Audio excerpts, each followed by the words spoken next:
Good morning, everyone. Today is Thursday, April 23rd. Together, let's join first grader Sam in our Noxon pledge.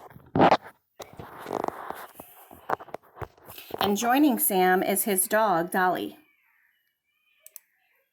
Today is a new day. I will act in a safe and helpful way. I will respect and encourage others. I will be responsible for my learning and accountable for my choices. Today I will be the most outstanding me I can be. I am a Noxon human. I love that video. I love that dog. That dog makes me smile today on this Thursday morning. All right, today we do not have any birthdays. However, today is the start of something very special called Ramadan. So we have many students that will be celebrating and honoring Ramadan. So let's take the time right now to learn a little bit about what that means.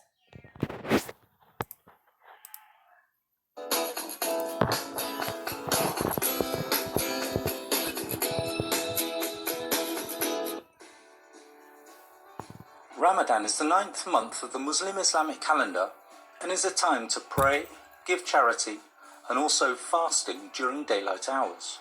The Islamic calendar is a lunar calendar, and months begin when the first crescent of a new moon is sighted. The Islamic lunar calendar year is 10 to 11 days shorter than the solar year, and Ramadan is different from year to year. Many Muslims insist on physically seeing the moon from where they are to mark the beginning of Ramadan. Others use the calculated time of the new moon or the Saudi Arabian declaration to start the month. Since the new moon is not in the same state at the same time all over the world, the beginning and ending dates of Ramadan depend on what lunar sightings are received in each country. Here are some dates based on the al-Qura calendar of Saudi Arabia. During the month of Ramadan, adult Muslims fast from dusk until dawn, unless they are ill, pregnant, diabetic, breastfeeding, or travelling. The meal before the beginning of the fast is called suhoor, and the meal after sunset is called iftar. Children are not obliged to fast during Ramadan, not until they are close to their teens, but some practice in order to prepare for adult participation. Fasting is one of the 5 pillars of Islam. The 5 pillars are Sawm, fasting during Ramadan, Hajj, a pilgrimage to Mecca at least once in their life, Zakat, giving to the poor and needy, Salat, 5 daily prayers facing Mecca, Shalada, the declaration of belief in one true God. Ramadan is also used for praying, and the first prayer of the day is called Fajr. During Ramadan, Muslims are obliged to give to charity through sadaqah, voluntary giving, or zakat, mandatory giving. They also spend the time focusing on spirituality and purifying their mind and body. At the end of Ramadan, there is a large festival called Eid al-Fitr to celebrate the end of the fast.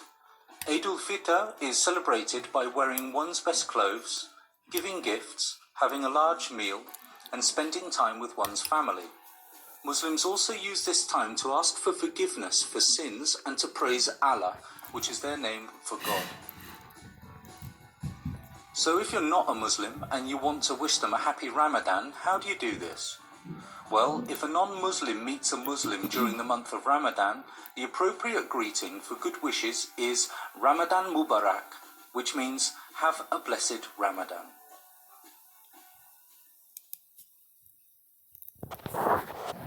Okay, so remember, we want to understand, right? So if it's something that we're not familiar with, or it's maybe something that our family doesn't participate in or celebrate or honor, or it's not a custom or a tradition that we're familiar with, we want to take the time to learn and understand, to ask questions, and that will help us to accomplish what one of our goals as a school is, and that is to welcome all, right? We want to understand the uniqueness of each of our families. We want to celebrate and honor that. So to all of those students that are celebrating Ramadan, we're thinking of you. And if there's anything else that you wanted me to add in my morning announcements, please feel free to reach out and share that with me, and I will make sure to do that.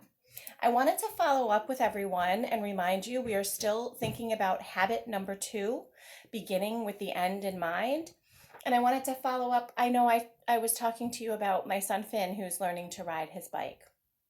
And we created our chart right over here. We created our chart so that he could think about what beginning with the end in mind looks like for him and what each one of those steps are that he would want to take in order to be able to ride his bike. And I wanted to share something that I know you know because you all have set goals and worked to accomplish those goals. But I wanted to remind you all that we know it's not always easy. And I was reminded of that with Finn just last week when he was learning to ride his bike. So I'm going to show you a picture of something that happened to Finn while he was learning to ride his bike. He didn't get hurt. He didn't get hurt. It might look like he's a little sad or he's crying. But look at Finn. He was riding his bike in a big giant parking lot, and way, way, way over in the corner, I don't know if you can see, way over here, there's a giant mud puddle. And he accidentally went through that mud puddle. He ended up falling, getting covered in mud. He even lost a shoe. But he was okay. He was okay. He didn't get hurt at all. But it's just a great reminder that when we set a goal and we're working hard to achieve that goal, at times there's going to be challenges and we may not be able to be successful right away. So I think of Joseph, who's learning to tie his shoes. It's not just going to happen like that. It's going to happen step by step over time with lots of practice, lots of not giving up. I think of Sam, who was building his teepee outside. Same thing, right? It's not going to happen right away. He may think he has the perfect plan and start to build that teepee, and then a gust of wind comes and he realizes that he needed to tie his sticks together instead of just placing them nicely or something like that, right? We can't always control the outcome, but we can control our effort. And we can make a decision to just keep trying and giving 100% to reaching our goal. So I just wanted to remind you of that and tell you to continue to do that. And I will continue to follow up with you on Finn, and hopefully together we can watch and celebrate when he's riding that bike. Okay? So it looks like it's a little cloudy outside. I think it's going to be windy today, but we can still definitely get out there and enjoy the day. I know you are getting started on your Thursday work on your Google Classroom.